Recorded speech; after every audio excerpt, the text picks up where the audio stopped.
हरे कृष्ण। ओम नमो भगवते वासुदेवाय। चैत्र मास के शुक्ल पक्ष की एकादशी को कामदा एकादशी के नाम से जाना जाता है।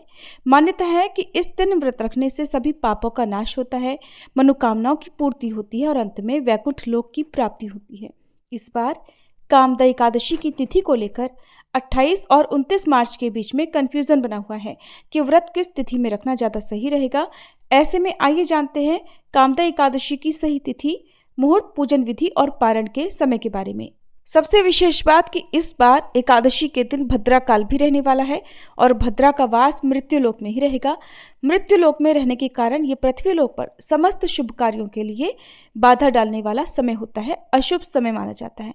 इसलिए बहुत सोच समझ कर ही, बहुत विचार कर ही इस दिन किसी नए काम की शुरुआत या कोई भी शुभ काम करना चाहिए।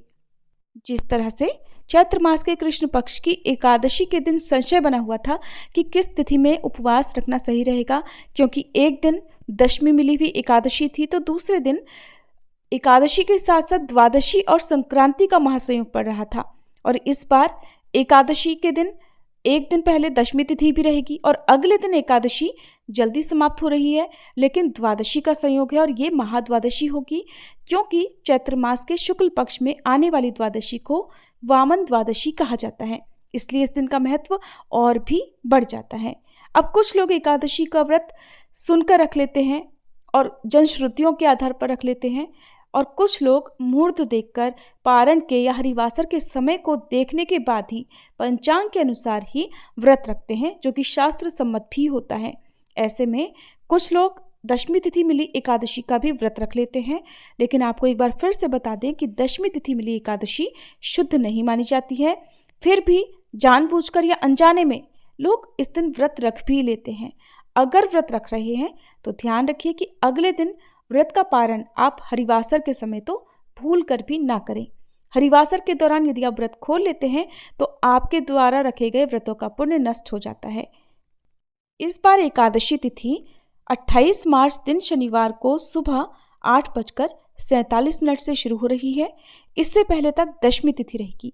एकादशी शनिवार को पूरा दिन रहेगी और रविवार यानी 29 मार्च रविवार को एकादशी तिथि सुबह 7:46 पर समाप्त हो रही है।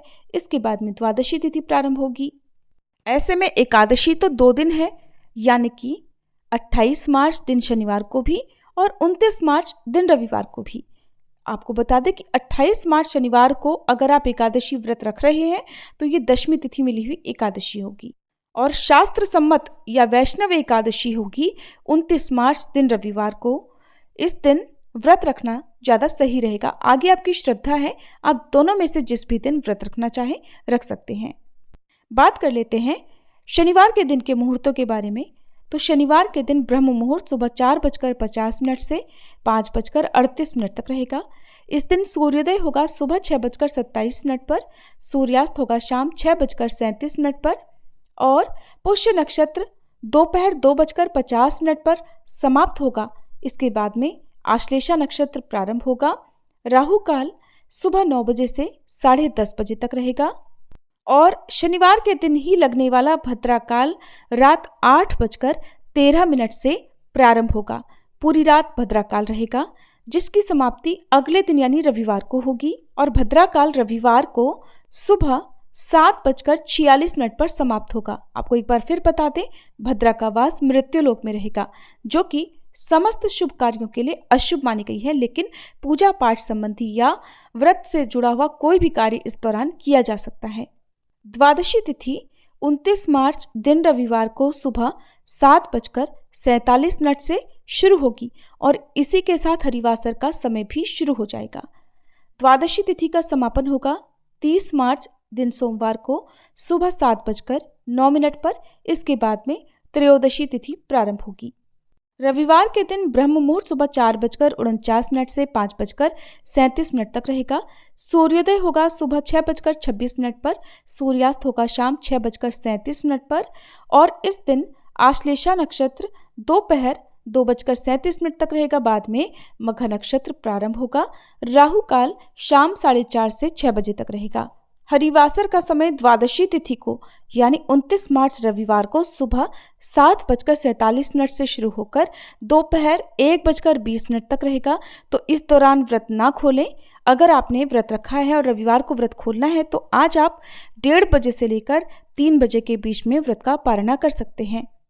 और जिन भक्तों ने दूजी एकादशी का व्रत रखा है यानी 29 मार्च रविवार को व्रत रखा है, उन्हें 30 मार्च सोमवार को सुबह 6:20 से 7:09 के अंदर अंदर व्रत का पारणा करना होगा, क्योंकि इसके बाद से तिथि समाप्त हो रही है। व्रत का पारणा हमेशा भगवान को अर्पित किए गए तुलसी पत्र और जल से करना चाहिए। इस बार की एकादशी का विशेष भोग क्या है, ये जानने के लिए हमारे चैनल पर एकादशी व्रत पारणा की वीडियो जरूर देखिएगा।